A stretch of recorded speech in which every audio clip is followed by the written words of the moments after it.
Hi everyone, welcome to my channel. In case you're new here, my name is Lorena and I love to share my recipes with you. And if you've been here before, then hello again. Today I'm going to teach you how to roast a turkey, and it's actually part 1 today, and the next I'm going to film tomorrow because we want it to be marinated in the fridge so that it can absorb all sorts of flavors that we're going to put in the marinade.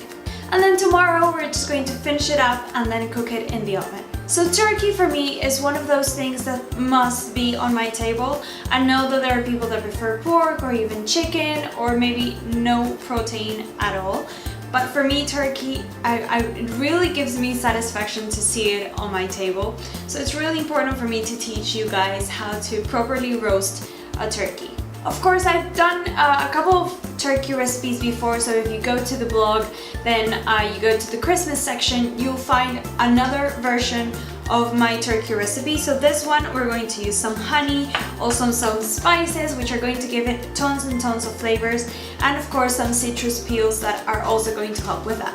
But if you prefer something more herby, then by all means go over to the blog and there you'll find that recipe. As always, if you want to see the full recipe, then all you need to do is click on the link in the description box below or on the eye above me, and that will take you to the blog where you'll find lots more recipes. Also remember that if you like this video, you can always put thumbs up to it and subscribe to my channel if you haven't done it already. So this turkey I got frozen. So the best way to unfreeze it without risking bacteria going into it is by putting it in the fridge, not the freezer, for a couple of days, and it will naturally unfreeze there. However, on the recipe I'll put another couple of options in which you can unfreeze turkey without having risk of it being contaminated with bacteria. And before we go on to putting the marinade inside and on top of the turkey, we need to do a bit of butchery. The only thing that I've already done is remove the back that comes from in the inside with the liver and the kidneys and the heart and also the neck. So the neck you could use for the stock that I'm going to use tomorrow for the second part, although for you it will be the same video. But the rest I would say don't use them unless you're doing a filling or something of the sort. So now the next thing that we need to do is do some butchery just to make sure that it's in perfect condition so that tomorrow we don't have to do anything else to it and just pop it inside the oven. So the first thing that we need to do is remove this tail, and also I'm going to remove the wishbone, which is over here, and the only reason we remove it is because then it's going to make our lives easier when we want to carve it. It will let us cut all the way through into the breast so that we can remove everything and not leave anything behind.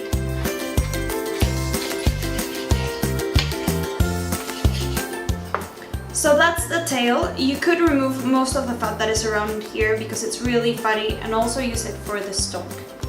So here I need to open this just a slight bit, and here I can feel the wishbone. So it's a Y shape and it goes like that. So you want to cut just above it all around and then just pull and take it out.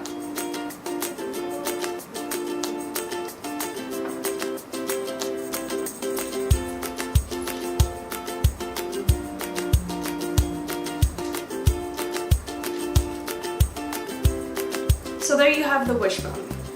The other thing that the turkey has at this point is a piece of the neck, because they never take it out properly, and so we want to remove that as well.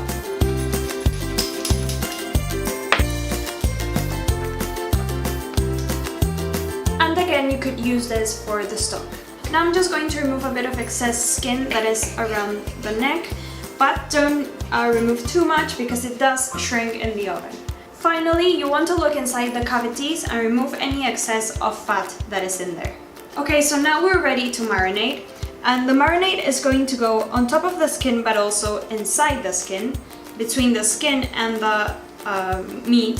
So you want to separate the skin with your fingers really gently so that you can then put the marinade in there.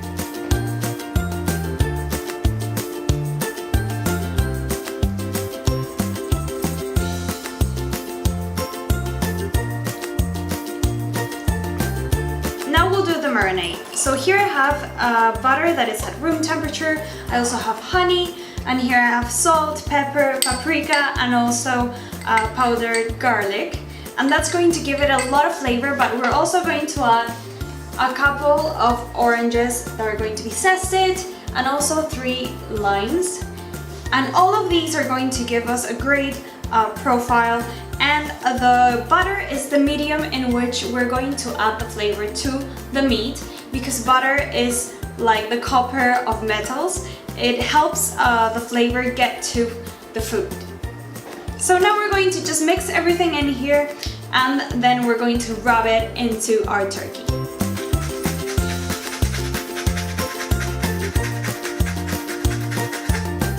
Whenever you're zesting citruses, you want to be really careful that you don't zest the white pith that is just after the skin, because that's really bitter. And you also want to use hopefully a microplane like this one to zest, or if you don't have a microplane, then you can use the finest setting of your grater.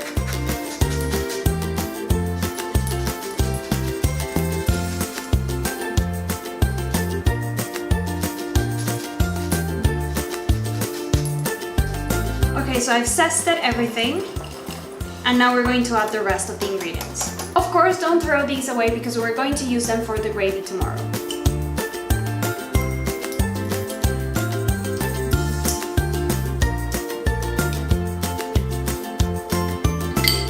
So now we need to rub it in with our hands and also into the skin. Then we need to turn it around and repeat.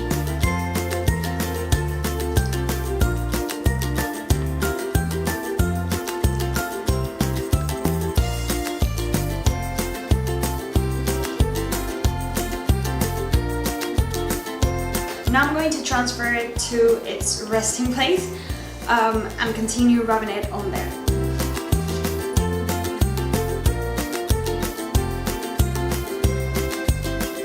Okay, so this turkey is now going into the fridge until tomorrow, and you want to leave it in there for at least 1 day and maximum 3 days. So I guess I'll see you tomorrow. Hi, welcome to day 3. So I couldn't find any time to bake this turkey on day 2, so I had to postpone it, but it's totally fine because it's nowhere near Christmas anyway. So now I'm going to show you what steps you need to take with this turkey now before we put it in the oven, and how to know when it's done. The first thing I want to do is to tie it up. So if you're not going to present it whole on the table, maybe you don't want to do this, not completely necessary. But I just want to teach you anyway. So there's officially a way in which we truss a poultry, whether it's a whole chicken or in this case a turkey, but you need a trussing needle for that, and I don't think it's that important to know how to do it as long as the wings are stuck to the body and also the legs are together. So I'll just teach you a makeshift way to truss this without using a needle.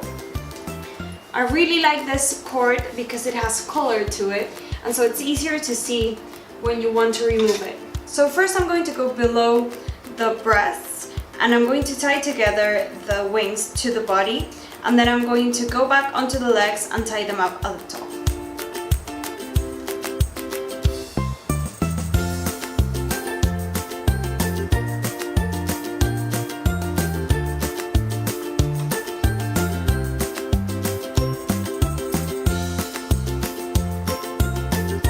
Okay, great, so it's looking quite nice.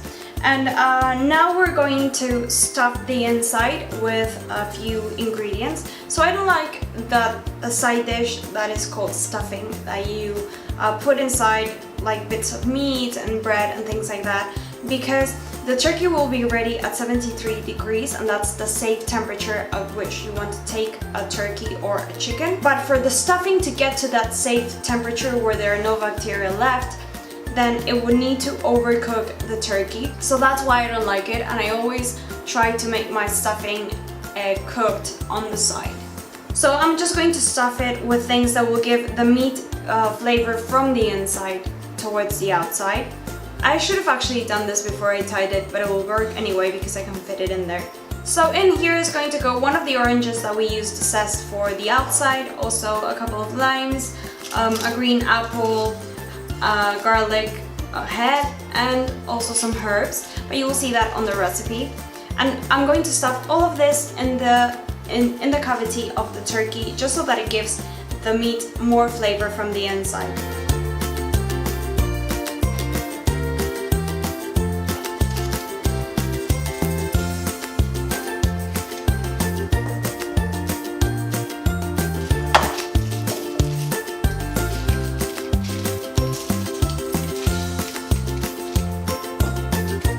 Another thing that we're going to do, just to make sure that it's going to be nice and juicy, is I have over here chicken and turkey stock. So I used chicken wings and also the neck and the tail from the turkey that we took out previously. And I made a stock. The recipe is also on the recipe in the vlog. And I mixed that with a bit of gin. The nice thing about the gin is that it will evaporate while it's in the oven, but it will leave behind the nice herbal flavor in the meat of the turkey. And so I'm just going to use one of these needles that are especially for meat. But if you can get the hang of a medical syringe, for example, you could do this, but make sure that you first pass this through a really fine mesh like muslin cloth, or even just 6 layers of kitchen paper, and that way you know that there are no impurities left, because a medical syringe can get stuck with a few impurities and then it will explode and you will have stock and gin all over you. So I'm just going to take this mix and start poking it into the meat on several parts of the turkey, just to make sure that it's going to be really nice, moist and flavorful.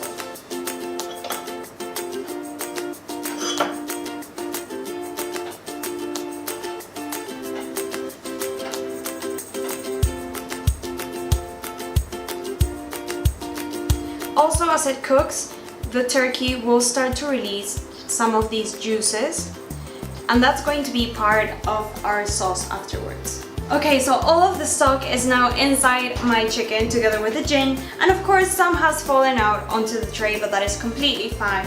And now it's going to go into the oven, which is at 200 degrees for 1 hour, but every 15 minutes I'm going to come here and I'm going to baste it with the butter that's going to melt, with the juices that are going to start oozing out, just so that it looks really, really nice. And that is a rule no matter what size of a turkey you're doing. Of course, this one is not really big, but this one should take 1 hour at 200 degrees, and then I'm going to lower the temperature at 100 to 180, just so that it finishes cooking the meat. And that period is going to vary according to the size of your turkey, but what we're really looking for is that it reaches 73 degrees Celsius on every single part of this turkey. So to determine what temperature it is at, I'm going to use one of these digital thermometers that are made for meat. That's why it has this pointy bit over here. And so as soon as I read 73 or more degrees on all of the turkey, then I'm going to take it out.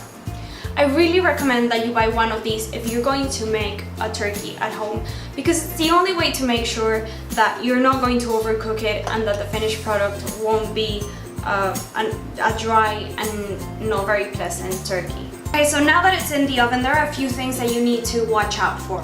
First of all is the basting that I already told you, but also you need to be careful that certain parts are not too golden. So to help us with this, I've actually put it in the center of the oven. You don't want it to be too close to the top heat, especially if you have an electric oven like mine, because then it might get a bit too golden before time. And if you do see that any part of the turkey is becoming overly golden, then you can cover it up with a bit of tin foil or even baking paper for the rest of the baking process.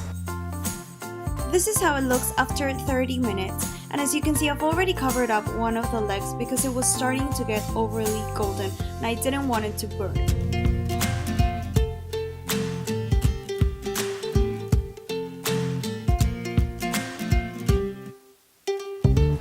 Okay, so it's been 1 hour. As you can see, I had to cover some parts that were starting to get really golden. So down here at the center where there's not much meat, and on top of the legs, and the tip of the wings, but it now has a really nice color.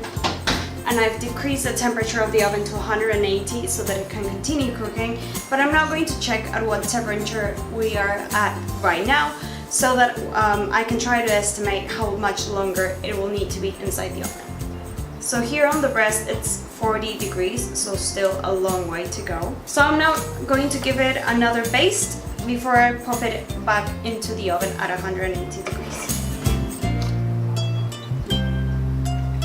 The smell of this is incredible. Okay, so my turkey is now out of the oven. It took an extra hour to reach 73 degrees at least on every part of the turkey. I'm now letting it rest while we take care of the sauce. So in here I have all those juices that the turkey let go onto the tray, and I've actually scraped out everything that I can, and then I passed it through a sieve. So what I'm going to do now is let it come to a simmer with 2 tablespoons of corn flour that I've dissolved in cold water, and that is really important so that you don't get any lumps. I'm also going to try to skim off a bit of that butter that is on top because we don't want it to be so buttery and fatty.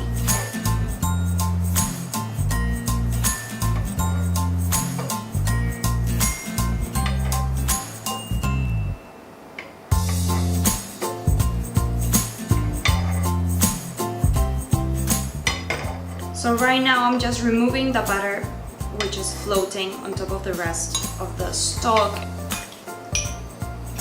So once it's become too difficult to skim without removing anything from the bottom, then you know you're good to go. So now I'm just going to stir until it comes to a boil so that the corn flour does an effect on it. And then I'm going to assess if I want to add more or not. Okay, so I added a couple more tablespoons of corn flour, but it will totally depend on the amount of juices that you got out of the turkey and how thick you like it. But this is really nice for me. And now you just need to taste it and see if it needs a bit more salt and adjust it in that way, and that's it.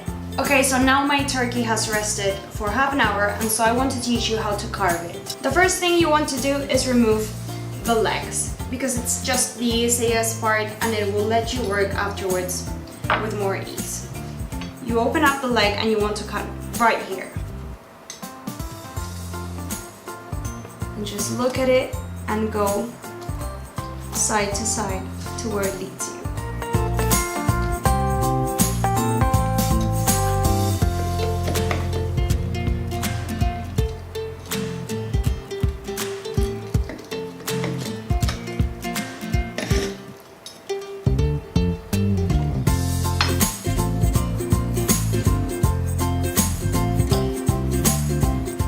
The second leg. Now for the wings you do exactly the same thing. You pull it apart to one side and let the bone do the work.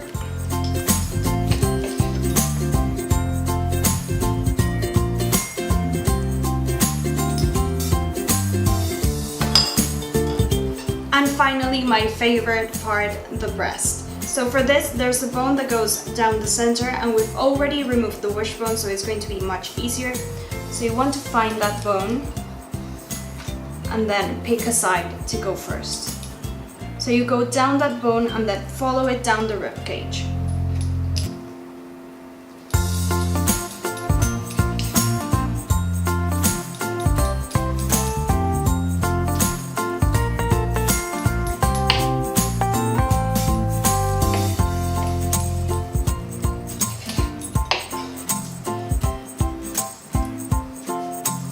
And now we repeat on the other side.